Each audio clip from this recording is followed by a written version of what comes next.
नमस्कार दोस्तों, आपका स्वागत है हमारे यूट्यूब चैनल महाराणा क्लासेज में। इस वीडियो में हम राजस्थान भूगोल से संबंधित 100 प्लस प्रश्नों के बारे में बात करेंगे जो 2005 से 2022 तक पूछे गए हैं, जो भी उनके 19 नए जिलों के आधार पर बूस्टर डोज के माध्यम से व्याख्या करेंगे। अगर चैनल पर नए हो तो चैनल को सब्सक्राइब जरूर करें और बेल आइकन दबाना ना भूलिए। साथ ही हमारे टेलीग्राम चैनल से जुड़िए, जिसका लिंक हमने आपको डिस्क्रिप्शन बॉक्स में दिया है। तो चलिए शुरू करते हैं आज की क्लास। आज का पहला प्रश्न, राजस्थान के उदयपुर संभाग में जिलों की संख्या कितनी है? इसका आंसर रहेगा 5। चलिए इस प्रश्न की बूस्टर डोज देखते हैं। वर्तमान में उदयपुर संभाग में 5 जिले शामिल है और पहले उदयपुर संभाग में 6 जिले शामिल थे। चलिए अगला प्रश्न, करौली जिले का गठन हुआ। करौली जिले का गठन 19 सितंबर 1997 में हुआ था। चलिए अगला प्रश्न, निम्नलिखित में से राजस्थान के किन दो संभागों के अधीन जिलों की संख्या समान है जनवरी 2021 तक? इसका आंसर रहेगा जोधपुर और उदयपुर। चलिए इसकी बूस्टर डोज देखते हैं।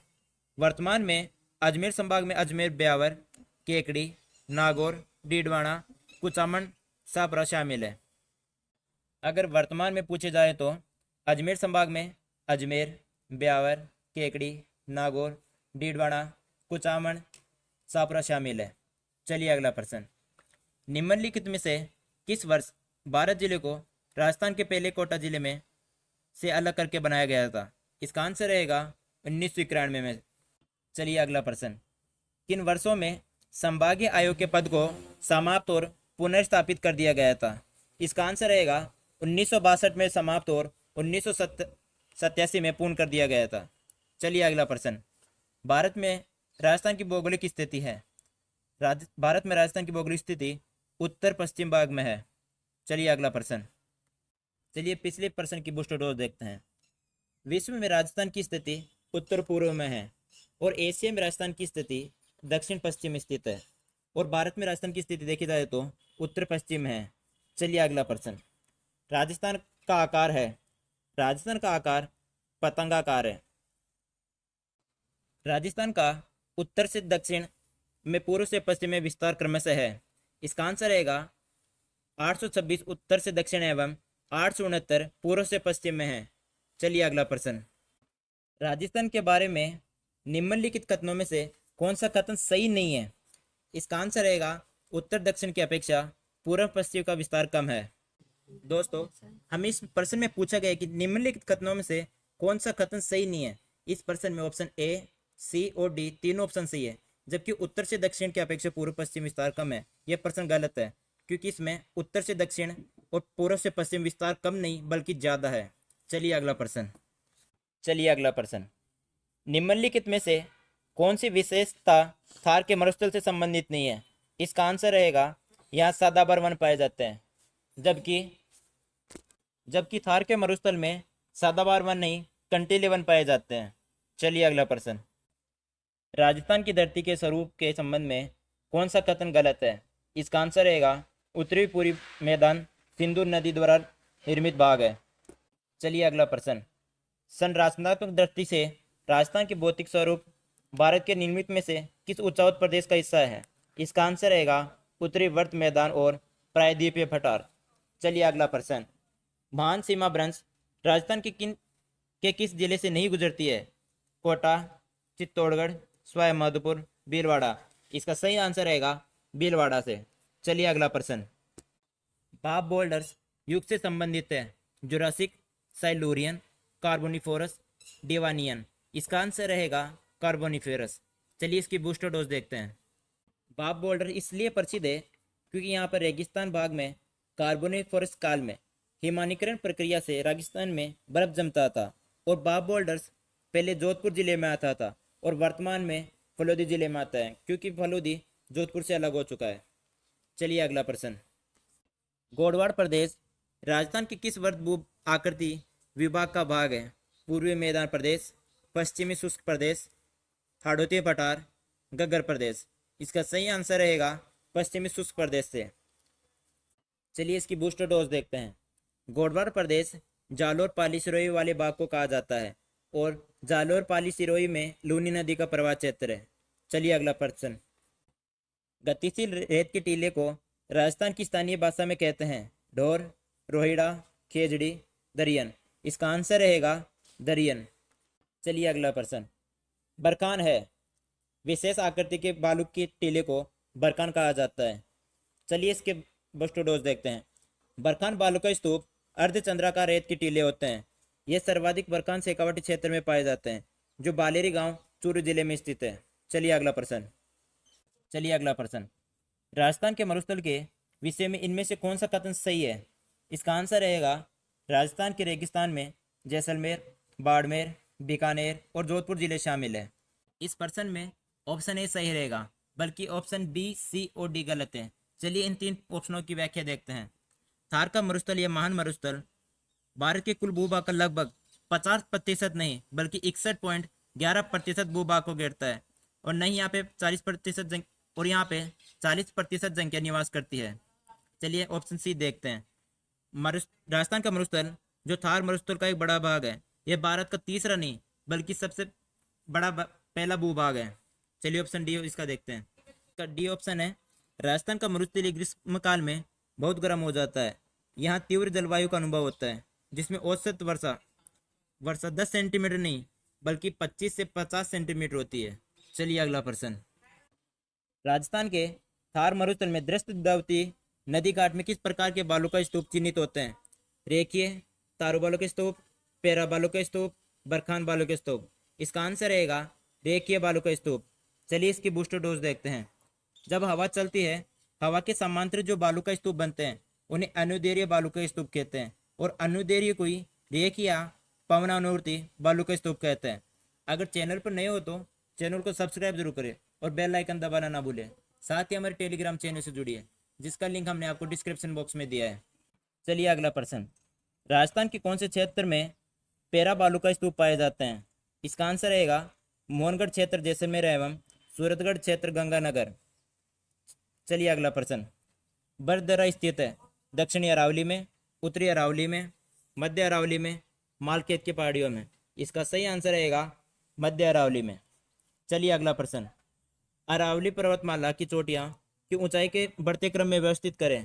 इसका आंसर रहेगा ऑप्शन सी 1, 3, 2, 4, यानी कि ऑप्शन का बढ़ता हुआ क्रम रहेगा जरगा, दिलवाड़ा, शेर और गुरु शिखर। चलिए अगला प्रश्न। अरावली की निम्न पर्वत चोटियों को उनकी ऊंचाई के आरोही क्रम में व्यवस्थित कीजिए। इसका आंसर रहेगा रघुनाथगढ़, कुंभलगढ़, अचलगढ़, जरगा। चलिए अगला प्रश्न। राजस्थान की पर्वत चोटियों के समूह को उनकी ऊंचाई के अनुसार अवरोही क्रम में चयनित कीजिए। इसका आंसर रहेगा सायरा, डोरा पर्वत, नाग पहाड़, बिलाली। चलिए अगला प्रश्न। कौन सी भू आकृति सुमेलित नहीं है? इसका आंसर रहेगा बाकर, डूंगरपुर, बांसवाड़ा। चलिए अगला प्रश्न। सिरोही जिले में तीव्र ढाल युक्त उबड़ खाबड़ पहाड़ियों को स्थानीय भाषा में कहते हैं बाकर, बोराट, गिरवा, सांगलिया। इसका सही आंसर रहेगा बाकर। चलिए अगला प्रश्न। बोराट का पठार कहाँ स्थित है? बोराट का पठार उदयपुर के उत्तर पश्चिम में कुंभलगढ़ से गोगवंदा तक है। चलिए अगला प्रश्न। रामगढ़ के गोलाकार पहाड़ी में निम्न में से कौन से प्रदेश स्थित हैं? शेखावटी प्रदेश, हाड़ौती का पठार, छप्पन का मैदान, गग्गर का मैदान। इसका सही आंसर रहेगा हाड़ौती का पठार। चलिए अगला प्रश्न। कुंभलगढ़ और गोगुंदा के बीच पठार स्थित है मालवा का पठार, बोराट का पठार, पोतवार का पठार, विंध्याचल का पठार। इसका आंसर रहेगा बोराट का प्रश्न। चलिए अगला प्रश्न। अर्धशुष्क जलवायु वाला जिला है झालावाड़, प्रतापगढ़, जयपुर, जोधपुर। इसका सही आंसर रहेगा जोधपुर। चलिए अगला प्रश्न। राजस्थान मरुस्थल में ग्रीष्मकाल में तापमान के आकस्मिक गिरावट होती है, जिसका कारण है वायुमंडल में उच्च तापमान, स्वच्छ आसमान, रेतीली मिट्टी एवं वनस्पति की कमी। चलिए अगला प्रश्न। भारत में उपलब्ध निम्न परिस्थितियों में से राजस्थान में सर्वाधिक रूप से उपलब्ध है वर्षा में बहुत अधिक विषमता। चलिए इसका बूस्टर डोज देखते हैं। सर्वाधिक वर्षा वाला भाग है दक्षिणी पूर्वी पठार, न्यूनतम वर्षा वाला भाग है उत्तरी पश्चिमी पठार का भाग। सर्वाधिक वर्षा वाला जिला झालावाड़ है। न्यूनतम वर्षा वाला जिला जैसलमेर है। सर्वाधिक वर्षा वाला स्थान माउंट आबू। सबसे न्यूनतम वर्षा वाला स्थान, सबसे न्यूनतम वर्षा वाला स्थान समगांव को कहते हैं। चलिए अगला प्रश्न। राजस्थान की सर्दियों की वर्षा मुख्यतः होती है उत्तरी पूर्वी हवाओं से, दक्षिणी पश्चिमी हवाओं से, संवहनी धाराओं से, उत्तरी पश्चिमी हवाओं से। इसका सही आंसर रहेगा उत्तरी पश्चिमी हवाओं से। चलिए अगला प्रश्न। मावट क्या है? मावट राजस्थान में शीत वर्षों में होने वाली वर्षा को मावट कहा जाता है। अगर दोस्तों चैनल पर नए हो तो चैनल को सब्सक्राइब जरूर करें और बेल आइकन दबाना ना भूलिए। चलिए अगला प्रश्न। राजस्थान में शीतकाल में वर्षा करने की उत्पत्ति होती है भूमध्य सागर एवं कैस्पियन सागर से, अरब सागर से, लाल सागर से, बाल्टिक सागर से। इसका आंसर रहेगा भूमध्य सागर एवं कैस्पियन सागर से। चलिए अगला प्रश्न। पूर्वाह्य से तात्पर्य है हवा पूर्व से पश्चिम की ओर चल रही है, हवा पश्चिम से पूर्व की ओर चल रही है, हवा दक्षिण से पूर्व की ओर चल रही है, या हवा उत्तर से पूर्व की ओर चल रही है। इसका आंसर रहेगा हवा पूर्व से पश्चिम की ओर चल रही है। चलिए अगला प्रश्न। किस दिशा में राजस्थान में वर्षा की मात्रा में वृद्धि होती है? इसका आंसर रहेगा उत्तरी पश्चिमी दिशा से दक्षिणी पूर्वी दिशा में। चलिए अगला प्रश्न। 1000 मिलीबार की समदाब रेखा जुलाई माह में गुजरती है सिरोही, उदयपुर, प्रतापगढ़ और झालावाड़ में से। चलिए अगला प्रश्न। चलिए अगला प्रश्न। पश्चिमी राजस्थान में न्यून वर्षा के लिए उत्तरदायी मूल अक्षांशीय क्या कारण है? इसका आंसर रहेगा अरावली पर्वत श्रेणी की स्थिति। चलिए अगला प्रश्न। पश्चिमी मरुस्थल में अल्प वर्षा के लिए निम्न में से कौन सा कारण नहीं है? इसका आंसर रहेगा ग्रीष्मकाल के दौरान उच्च वायु दाब। चलिए अगला प्रश्न। चलिए अगला प्रश्न। कोपेन के वर्गीकरण के अनुसार निम्न में से किस जिले में AW प्रकार की जलवायु नहीं पाई जाती है? बांसवाड़ा, झालावाड़, डूंगरपुर, बूंदी। इसका सही आंसर रहेगा बूंदी में। और बाकी इस नक्शे के आधार पर आप देख सकते हैं कि कोपेन के वर्गीकरण के अनुसार जिले में कोपेन के अनुसार AW, CWG, BHW, BSHW और AW किस प्रकार की जलवायु कहाँ पाई जाती है, इस नक्शे के माध्यम से आप देखें। चलिए अगला प्रश्न। कोपेन के वर्गीकरण के अनुसार श्रीगंगानगर, हनुमानगढ़ और बीकानेर में किस प्रकार की जलवायु मिलकर बनी है? इसका आंसर रहेगा BWHW। BWHW के इसके माध्यम से हम समझ सकते हैं जहाँ 2 W यानी कि कुछ भी ना हो। चलिए अगला प्रश्न। राजस्थान में जून माह में न्यूनतम वायु दाब जिले में संभावित है वह है बूंदी, बारां, जैसलमेर, राजसमंद। इसका सही आंसर रहेगा जैसलमेर। चलिए अगला प्रश्न। चलिए अगला प्रश्न। राजस्थान में मई जून महीने में उच्च उत्पन्न होने वाली धूलभरी आंधियों के लिए उत्तरदायी है? इसका आंसर रहेगा केवल डी आंसर, अति तीव्रगामी पूर्वी हवाओं की उत्पत्ति से। चलिए अगला प्रश्न। उत्तर पश्चिमी रेगिस्तान की जलवायु विषम है कारण दिन व रात की तापक्रम में भिन्नता पाई जाती है। इसका आंसर रहेगा ऑप्शन डी, कथन सही है और कारण भी सही है। चलिए अगला प्रश्न। जिसका उपयोग मिट्टी की लवणता क्षारीयता की समस्या का दीर्घकालीन हल है एवं वह है रॉक फॉस्फोरस, जिप्सम, खाद, गिया पत्थर। इसका सही आंसर रहेगा जिप्सम। चलिए पीएच स्केल के बारे में जानते हैं। मिट्टी से संबंधित एक स्केल आता है जिसका नाम पीएच स्केल होता है और पीएच स्केल की खोज सोरेंस ने की थी। जिस मिट्टी का मान पीएच मान पर 7 पर होता है वह उदासीन होती है और जिस मिट्टी का पीएच मान 7 से कम होता है उसे अम्लीय कहते हैं और जिस मिट्टी का मान पीएच 7 से अधिक होता है उसे सारी मिट्टी कहते हैं। जबकि जिस मिट्टी का मान पीएच से कम होता है वह उदासीन होती है, वह कृषि के लिए सबसे अच्छी मिट्टी मानी जाती है। चलिए अगला प्रश्न। निम्न में से कौन सी पीएच पारस सारी मृदा की सूचक है? इसका आंसर रहेगा डी, 7 से ऊपर। चलिए अगला प्रश्न। निम्न में से किस प्रकार की मृदाएं लिथियोसोल्स भी कहलाती है? दोमट मृदाएं, मरुस्थलीय मृदाएं, पर्वतीय मृदाएं, लाल मृदाएं। इसका सही आंसर रहेगा ऑप्शन सी, पर्वतीय मृदाएं। चलिए अगला प्रश्न। जिलों के जिस युग में जालोड़ मिट्टी पाई जाती है वह है ऑप्शन बी। इसका सही आंसर रहेगा ऑप्शन बी, भरतपुर, सवाई माधोपुर, धौलपुर मिट्टियों की। चलिए अगला प्रश्न। राजस्थान में किस जिले में कैल्सी और रेथिड पाई जाती है? उदयपुर, सीकर, जयपुर, सिरोही। इसका सही आंसर रहेगा सीकर में। चलिए अगला प्रश्न। मृदा में नवीन वर्गीकरण में राजस्थान में अरबी सोच मृदा पाई जाती है। इसका आंसर रहेगा ऑप्शन ए, जयपुर, अलवर, दौसा और कोटा में।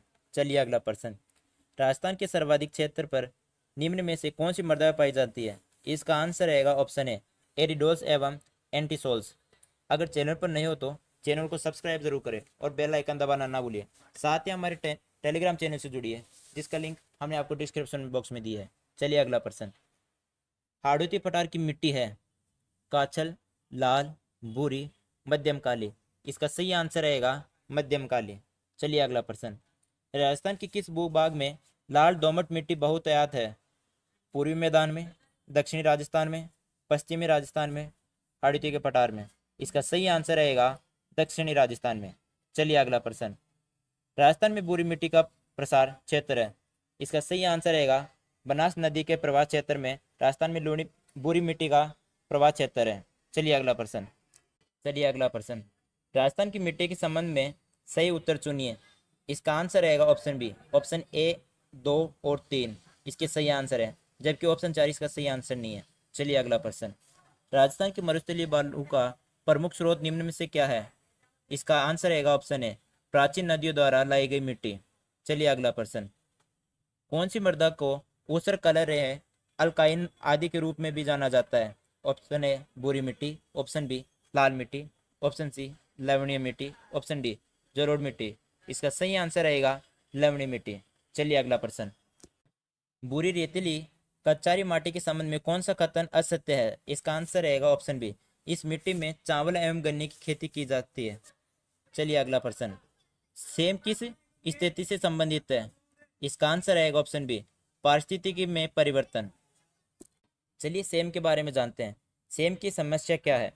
नहरों के पानी के रिसाव के कारण आसपास की जमीन दलदली हो जाती है, इसी को सेम कहा जाता है। यह आमतौर पर नहरी इलाके में होती है, जैसे वर्तमान समय में राजस्थान के नहरी इलाकों में हनुमानगढ़, गंगानगर और बीकानेर के कई इलाकों में सेम की समस्या है। अगर आपके आसपास भी कहीं सेम की समस्या हो तो आप सफेदे के पेड़ को उगा सकते हैं। चलिए अगला प्रश्न। राजस्थान में निम्नलिखित में से कौन से जिले में पारिस्थितिकी की समस्या सेम जल भराव भीषणता प्रभावित है? बांसवाड़ा, डूंगरपुर, जालोर, सिरोही, श्री गंगानगर, हनुमानगढ़, भरतपुर, धौलपुर। इसका सही आंसर रहेगा ऑप्शन सी, श्री गंगानगर और हनुमानगढ़। सेम की समस्या को रोकने के लिए सफेदे को उगाया जा सकता है। चलिए अगला प्रश्न।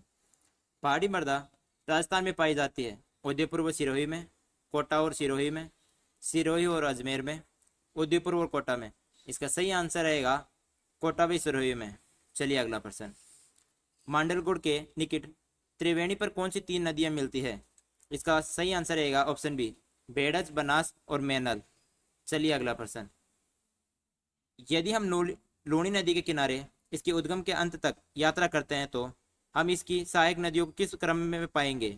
इसका आंसर रहेगा ऑप्शन बी, यानी इनका क्रम रहेगा गुइया, सुकड़ी, बांडी और जवाई। चलिए अगला प्रश्न। राजस्थान में नदी प्रवाह कितने रूप में पाया जाता है? राजस्थान में नदी प्रवाह 3 रूपों में पाया जाता है। चलिए अगला प्रश्न। राजस्थान में कौन सी राजस्थान की एक नदी अंतः प्रवाह प्रणाली के अंतर्गत नहीं है? जाखम, कांतली, काकनी, घग्गर। इसका सही आंसर रहेगा जाखम नदी। चलिए अगला प्रश्न। द्रव्यवती नदी पुनर्जीवन परियोजना के विषय के संबंध में कौन सा कथन सही है? इसका सही आंसर रहेगा ऑप्शन बी, इसका उद्देश्य शहर के घटते भूजल को पुनर्जीवित करना है। इसे वसुंधरा राज्य द्वारा अजमेर में प्रारंभ किया गया था। चलिए अगला प्रश्न। खारी नामक नदी किस नदी का तंत्र भाग है? बनास केवल, बनास एवं लूणी, चंबल, लूणी। इसका सही आंसर रहेगा ऑप्शन बी, लूणी एवं बनास दोनों की। चलिए अगला प्रश्न। निम्नलिखित में अरब सागरी अपवाह तंत्र का उदाहरण है? इसका सही आंसर रहेगा जोजड़ी, बांडी और जवाई। चलिए अगला प्रश्न। मानसी वाकले नदी का उद्गम स्थल है? इसका सही आंसर रहेगा फुलवारी की नाल अभ्यारण्य। चलिए अगला प्रश्न। कौन सी नदी उद्गम स्थल से सम्मिलित नहीं है? इसका आंसर रहेगा ऑप्शन बी, कमनौर, लूणी। अगर चैनल पर नहीं हो तो चैनल को सब्सक्राइब जरूर करें और बेल आइकन दबाना ना भूलें। साथ ही हमारे टेलीग्राम चैनल से जुड़िए, जिसका लिंक हमें आपको डिस्क्रिप्शन बॉक्स में दिया है। दोस्तों ये सभी प्रश्न 2005 से लेकर 2022 तक जितनी भी परीक्षाएं हुई हैं उन सभी के हैं। इन सभी के प्रश्नों के आंसर हम 19 नए जिलों के आधार पर व्याख्या करवा रहे हैं। तो चलिए अगला प्रश्न। अफवाह बेसिनों का उत्तर से दक्षिण सही क्रम में है। इसका सही आंसर रहेगा ऑप्शन ए साबी, बाणगंगा, बेड़च, सोम। चलिए अगला प्रश्न। निम्न में से कौन सा सम्मिलित नहीं है नदी और उत्पत्ति स्थान में? इसका सही आंसर रहेगा ऑप्शन सी बाणगंगा और सेवर की पहाड़ियाँ। चलिए अगला प्रश्न। नदी जिसका उद्गम मध्य प्रदेश से होता है और अपना जल भरकर खंभात की खेड़ी में उड़ेलती है, वह है लूणी, माही, पार्वती, जवाई। इसका सही आंसर रहेगा ऑप्शन बी माही। चलिए अगला प्रश्न। खारे पानी की निम्न में से कौन सी झील नागौर में नहीं है? इसका सही आंसर रहेगा पंचपदरा। चलिए इसकी बूस्टर डोज देखते हैं। नागौर में पहले डीडवाना, नावा, डेगाना, कुचामन और सांबर का कुछ हिस्सा आता था। डेगाना झील वर्तमान में नागौर में स्थित है। डीडवाना, नावा, कुचामन, सांबर, डीडवाना कुचामन में आ गए हैं। पंचपदरा पहले बाड़मेर में आती थी, वर्तमान में बालोतरा नया जिला बन गया है, उसमें आती है। चलिए अगला प्रश्न। निम्नलिखित में से कौन सी झील सिंचाई के काम में ली जाती है? इसका सही आंसर रहेगा ऑप्शन सी जयसमंद और राजसमंद। चलिए अगला प्रश्न। महिला बाग का जालरा स्थित है। इसका सही आंसर रहेगा गुलाब सागर झील, जोधपुर। चलिए अगला प्रश्न। कौन सा कथन असत्य है? तो इसका सही आंसर रहेगा ऑप्शन ए जोधपुर जिले में मेनाल और पाटजार महादेव नामक दो प्राकृतिक झरने हैं। चलिए अगला प्रश्न। राजस्थान की कौन सी झील में प्राप्त नील हरित शैवाल से युक्त खाद प्राप्त होती है? पंचपदरा से, सांबर से, सरदार समन से, मोती झील से। इसका सही आंसर रहेगा ऑप्शन डी मोती झील से। चलिए अगला प्रश्न। गैप सागर झील किस जिले में स्थित है? उदयपुर, बांसवाड़ा, प्रतापगढ़, डूंगरपुर। इसका सही आंसर रहेगा डूंगरपुर। चलिए अगला प्रश्न। निम्न में से कौन सी लवणीय झील नहीं है? डीडवाना, कोलायत, पंचपदरा, सांबर। इसका सही आंसर रहेगा ऑप्शन बी कोलायत झील। चलिए अगला प्रश्न।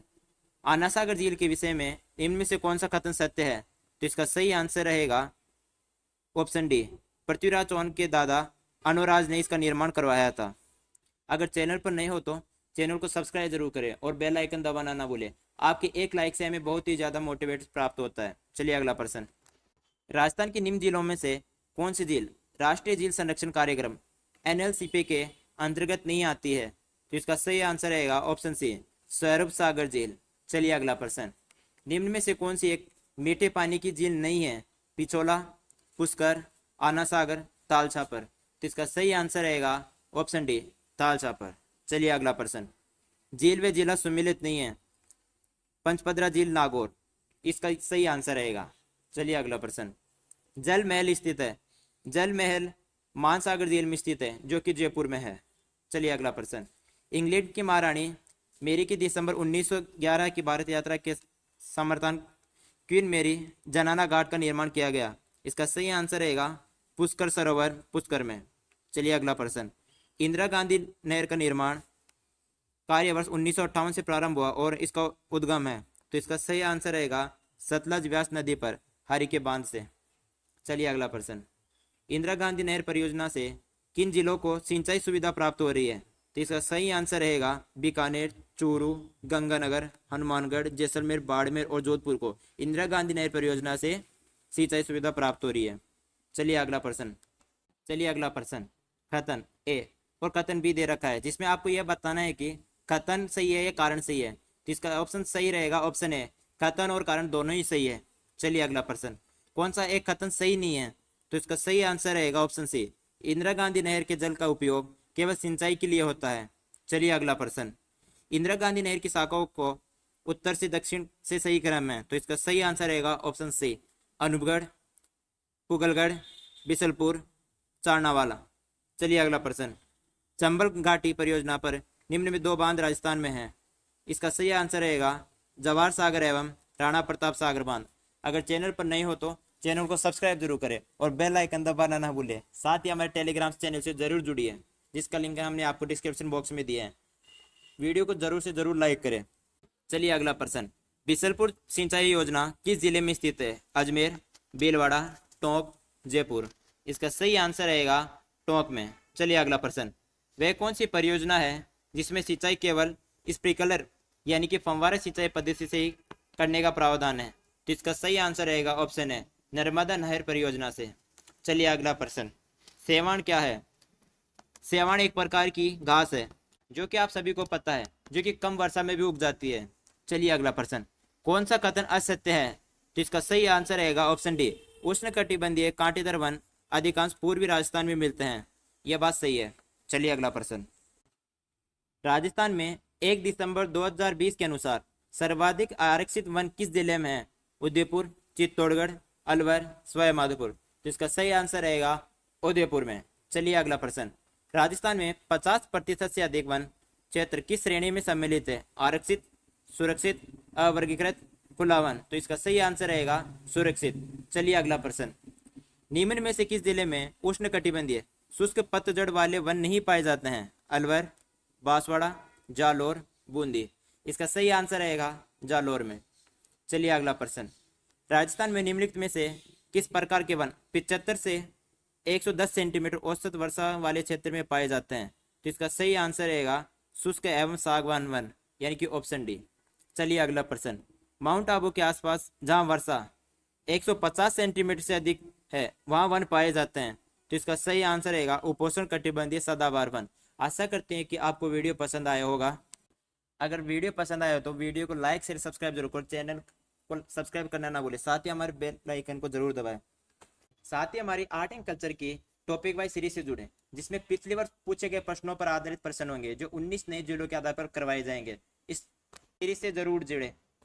और हमारा अगला टॉपिक आर्थिक समीक्षा पर रहेगा, जो आने वाली राजस्थान की सभी प्रतियोगिता परीक्षाओं के लिए महत्वपूर्ण होने वाली है, खास तौर पर आरएस के लिए। और हमारे आर्ट एंड कल्चर की टॉपिक वाइज सीरीज में हमारा अगला टॉपिक संत संप्रदाय से संबंधित होगा। आर्ट एंड कल्चर की जितने भी टॉपिक्स हैं उन सभी को हम रात 9 बजे वाली क्लास में डालते हैं। आज के लिए बस इतना ही। धन्यवाद। जय हिंद भारत।